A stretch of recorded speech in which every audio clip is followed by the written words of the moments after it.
Alright, welcome back to my series, and on this game, we're gonna get that rushing achievement where you have to run 200 yards in a game. So, A is juke, okay. And then the truck stick's just the stick, alright. So, I mean, this is why they've taken, like, such a simple game like Madden, because I really miss just the simplicity of Madden. I mean, it used to just be A's juke, okay, and they would come out with some combo that would, oh yeah, and of course we're gonna receive it because we're not pussies. It used to just be a simple like A, and that would, juke the guy. Now you have to do all this like fancy stick work and shit. Like there's back jukes, side jukes, front jukes, like triple jukes. Like I mean, they've made it too advanced. So this skill gap, they've created a huge skill gap between people who are really good at the game and people who, no, I should be running the ball. How the hell is their running good? They suck. If they have Adrian Peterson on the other team, I'm pretty sure they don't because it's 2006, but if they do, I'm going to be upset because AP's a freaking beast, man. But like I was saying, there's a huge gap in between. There's a huge gap. I mean, that's all I can really do in that instance because I'm just amazed of how shit we're playing right now. There's a huge gap in between a good Madden player, Madden MUT, and a shitty one. First thing you usually see is if they put money into the game. Like, I'm not going to say everyone who puts money in the game is a really good player, and not everyone who just grinds it out is a terrible player.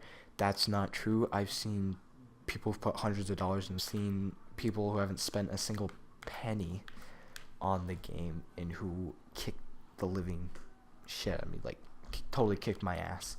I'm not, like, I'm stereotyping, but I'm not stereotyping. I just did truck stick again because I'm so used. So that's number one. Second is, I'm saying if they user it well. Usually if they user like the middle linebackers, and you don't just make a huge play off of them, they're pretty damn good. I mean, people who play the safeties, I haven't met a good safety user yet. People who do the middle linebacker and know what the hell they're doing, I feel like that's unstoppable. Like, I can never beat those people. Like, they're too good. Like, it's just unbelievable how good some people are and how much time you think that they must have put in to be that good. I'm saying a lot, which I fucking hate. So, which will probably become the new Stalin. So, first of all, yeah, like I said, Stalin word. It's number one, if they spend money on the game. Not always, but, I'd say like 75%. Number two, if they user with the D-line, I would say that's probably 90% of people if they user with the D-line, because 90% do that and know what the hell they're doing. 10% don't. But, like, most people realize that if they don't, then they don't user. Most people realize that when they're not good at usering, that they won't user in the backfield because it's much safer to play the D-line and just let the computer do it for you than it is to. It's not even close to as effective, but it's much safer if you're, like, not confident in your usering abilities. Because then you can just click on, and the Madden bullshit will probably help you out and get you a pick or two once in a while. I'm sorry, my voice is getting kind of hoarse because I've never talked this much in such a short amount of time. I've never talked about this much, like, about myself or, like, about knowledge. Spend money on the game. If they user, the backfield, has memorized at what defense you're playing and knows what defense based on your cornerback position and your safety position, and know what plays to run from that because your setup they automatically know which plays will work.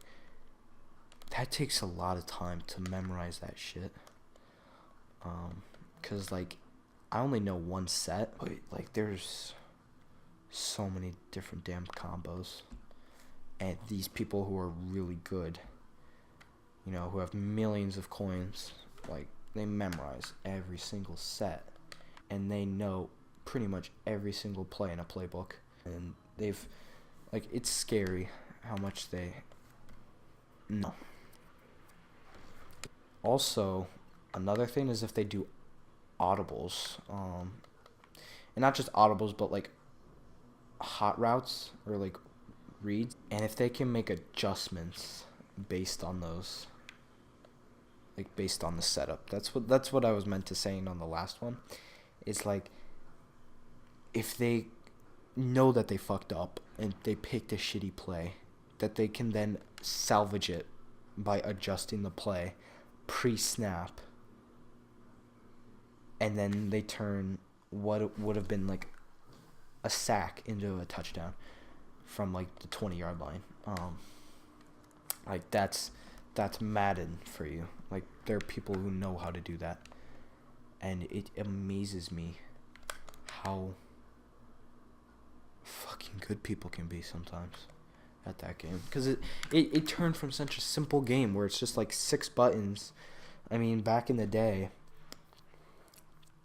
like way back, it was just literally just joystick, no sprint. They didn't even have sprint, and now it's gone to like probability, strategy. I mean, that's how everything is nowadays. It's just so advanced that, I mean, we're losing the simple joy and fun out of things because everything's getting so competitive.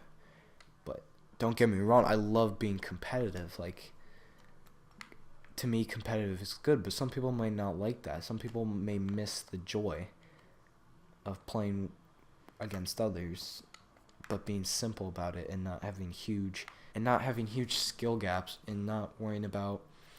So like me bitching about this, it's like the equivalent of, if you guys ever played GTA, it's the equivalent of somebody having like really good guns and shit, of them just killing you over and over and over again because you're a low level in that game. Like, it's the same exact principle. Like, they grinded time out, and so you get punished for that. So that's what makes a good Madden player. Is if they know they could have saved that run probably. And they like people they could tell before like that play was happening just based on the computer defense that was the result. Does this work the same way? Cuz like now you can place punts exactly where you want them. Like you can make them like roll, like oh god, it's just too much. It's too much. Imagine if everything was like that. It was like if you went to a restaurant and you ordered a simple club sandwich, it's like, what kind of bread do you want on your club sandwich? It's just like, well, I mean, white. It's like, what kind of turkey? It's like, what do you mean, what kind of turkey? I just want turkey. It's like, what do you want, like honey roasted? Do you want organic? Do you want GMO? I don't know. Do you want like thick, thin? I mean, at some point, you have to just stop and just accept the simple things and enjoy the simple things that is given to you, and to just not have to micromanage every little aspect of everything in life. Because when you do that, that causes stress. And stress in life is a dangerous thing. Physically, too. Stress seriously, like, destroys the body. You know, like, trust me, guys. School, so much more enjoyable if you don't worry about every little fucking thing that goes on. And I'm a perfectionist, and that I have a real hard time of just accepting things. Like, for instance, earth science. That class is made to get an 85. The class average is an 85.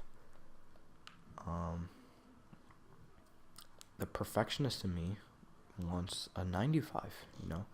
I want the good grades. Like, to me, an 85 is a bad grade. It's not, but it is. Like, it shouldn't be, but to me, it's a big deal. It's the end of the world if I fail a test, you know. Um,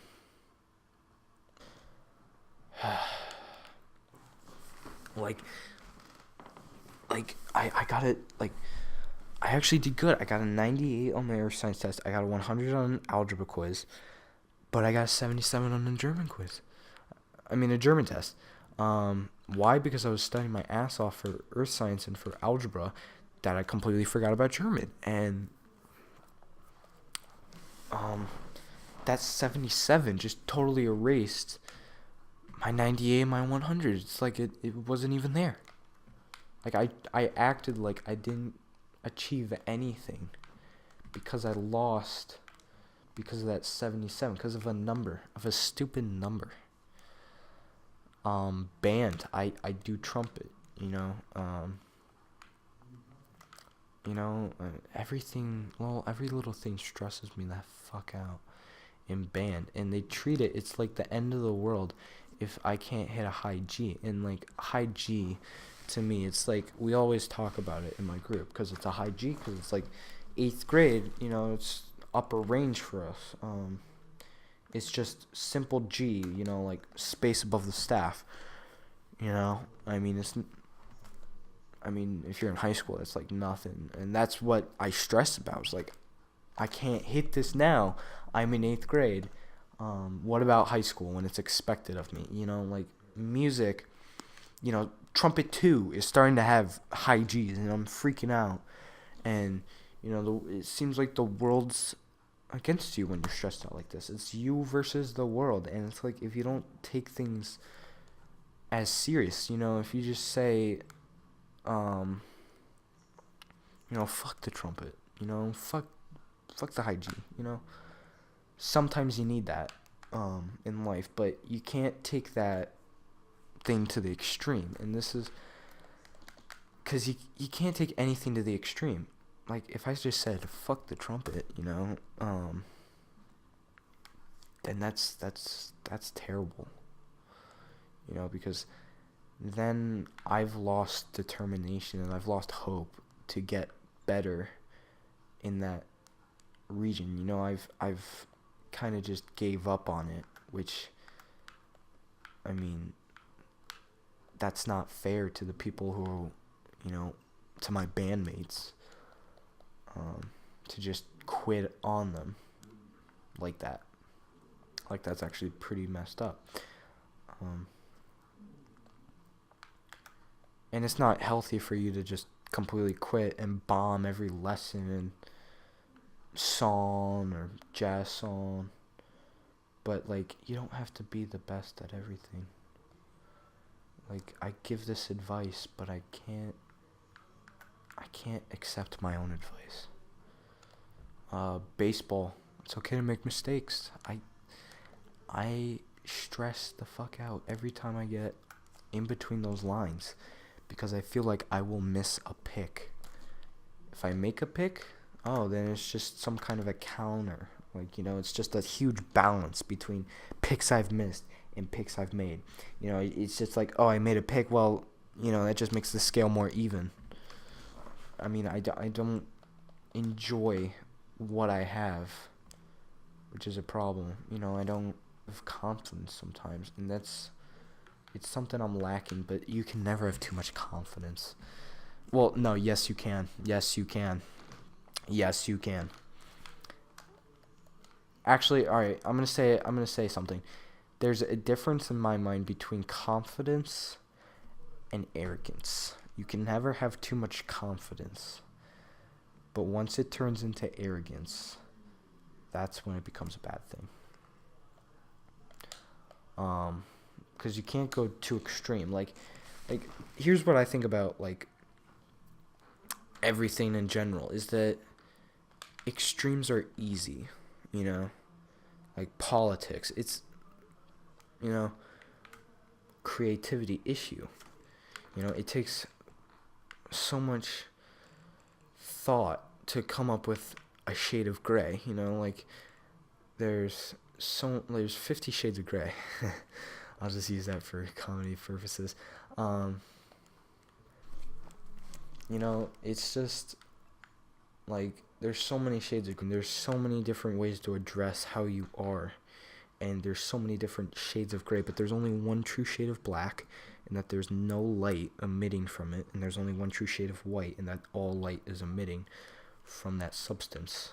There's no multiple shades of white and black. There's only one, and that is because it's one clear cut. Well, environment issues. You know, black and white. Oh, it's no problem. You know, just keep doing the way we're doing. It's not our problem. It's future generations' problems. Or, you know, we need to stop everything right now. You know, no more oil, no more natural gas, no more fossil fuels. All right, well, it's not simple like that. You can't go 100% either way. Like, there has to be some kind of a balance, and nature itself is always in balance, like radiative balance, like energy tends to be in balance, like dynamic equilibrium, like that whole ideology of, you know, if water molecules have to evaporate at max concentration, well then some have to condense, like the whole, like, well, if we're gonna add this, we have to sacrifice this. Like, humans are kind of new to that whole philosophy that, like, negotiation is the answer to all problems. We can't just go head on one way for everything. There's so many different solutions. Like, would we go nuclear power? Jumping back to the environmental issue, like, we depend on oil too much. Like, we can't just completely cut that out of our lives, but, like, we're fucking up the environment, man. Like, we can't just completely be ignorant and just say that, oh, the world's a fine place, it's happy and it's free and everything's okay. It's not, you know, like, we are slowly destroying this world, and or quickly, I should say quickly. But we can't just completely abandon our ways, because sudden change is not the answer. Like, because when sudden change happens, that's just chaos. I mean, we can't just abandon our ways, like, and just say, oh, well, I mean, natural gas, just completely abandon that because it's bad for the environment. Everyone just goes solar. Sorry about those cuts, guys. My dog is just going mental. So, like, we can't just completely abandon our ways that we're going right now, because it's like, what, you can tell everyone to abandon natural gas and just to switch to solar? I mean, like, solar's expensive. Like, that shit costs money. It's like 10 grand to install those plates, probably more. I don't know, I'm just listing a random number off my head, but I know that it's expensive.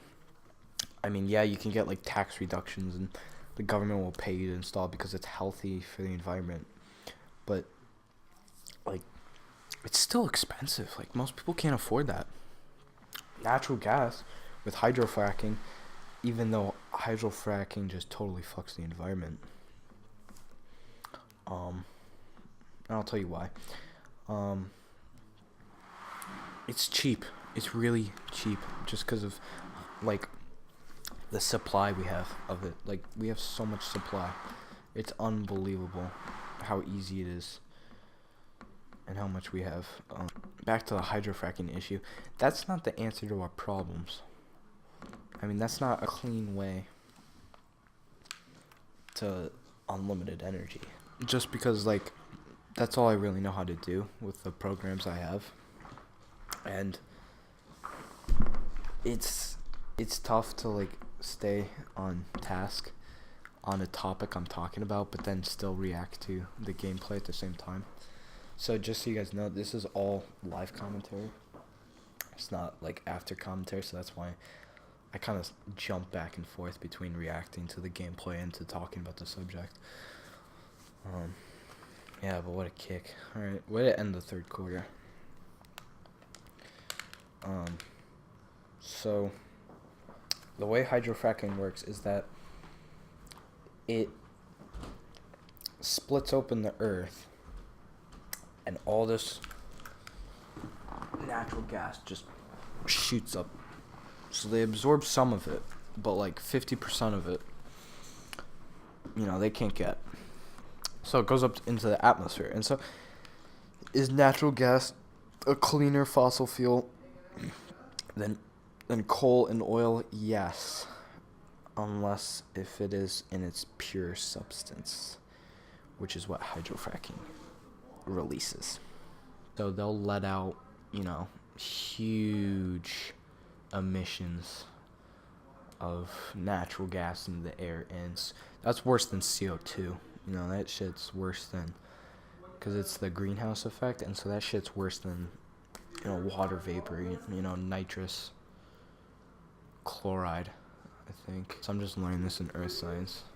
But yeah, this is I'm sorry if there's background noise. The greenhouse effect, the way it works is that visible light, right, that's the electromagnetic energy that we're receiving from the sun. That re-radiated energy comes in the form of infrared energy. We can't see this because our eyes can't pick up this kind of energy. So what happens is that certain chemicals like CO2, nitrous chloride, water vapor, natural gas that I was talking about, the shit, infrared energy gets absorbed in the atmosphere. So what happens is that it warms it up even more. And so when it warms it up, it makes things go more extreme, like some places it could get a lot colder. A lot of places it could get a hell of a lot hotter.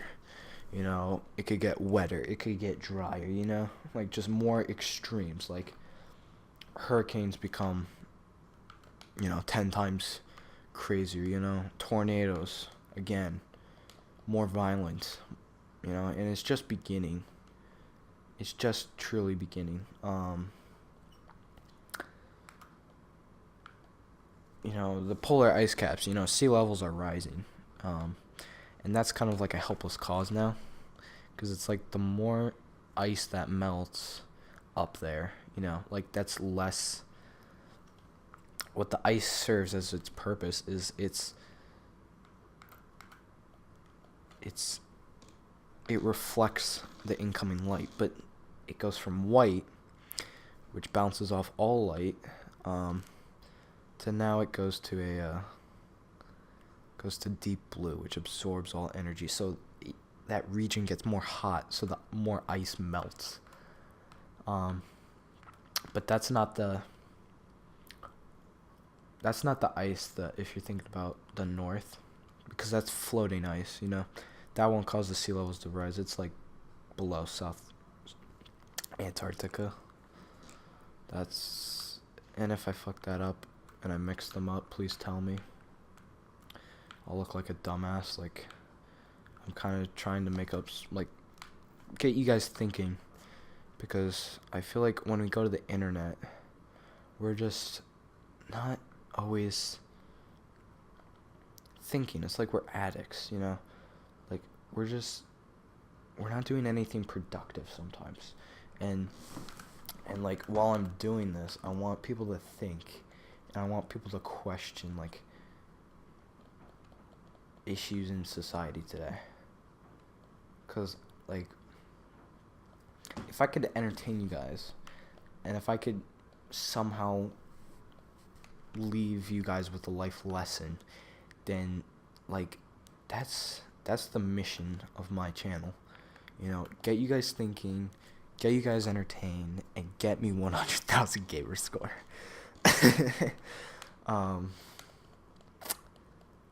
But I mean, like I said, with the whole black, white, and gray, the only way gray solutions are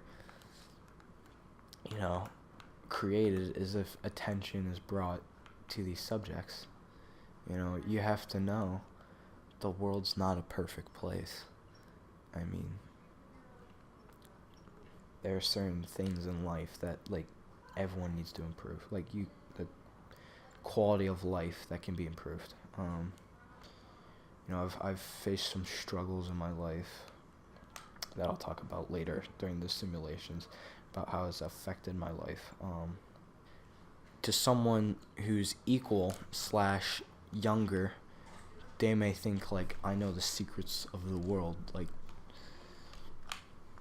I know everything. But, like, to people who are older than me and have more experience, I mean, you guys can tell that I've not experienced things in this world that others may have experienced. You know, I truly don't know the world as it really is, you know, fully realize what the true world is like, what true humanity is like, you know, like how people interact with, like, the whole world is here, like, humanity is always trying to gain up off of you and throw you down on the ground and kick you in the dirt. You can't view like that, but you can't view on the optimistic side either, that the world is a happy place and that everyone here is cheering you on to be as successful as you can be. I mean, that's like an ideal world, but that's totally unrealistic. Like, we can learn that from the Pearl. Like, no one wanted to see Kino get rich, you know? No one, I mean, they tried to kill him over that. They burned his, and, like, you can't, because, you know, they burned down his canoe. They destroyed his canoe, you know, they killed Coyotito, the cute baby. Yeah, I know. Very sad about that, actually. Just read that. You know, but the world, it's, in a way, it's what you want it to be. I mean, you want it to be this enemy, this, personify it, to make it basically like Krampus, where it's just, like, totally against you. You know, like, whatever you think, if it's realistic, whatever you think, that's what it's gonna be. Like, you can think cynical, and that's what the world will appeal to you.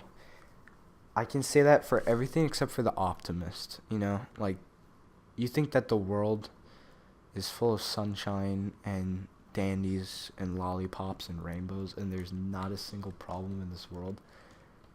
You know, you need to get your head out of your ass. Like, that's nothing. That's not realistic at all,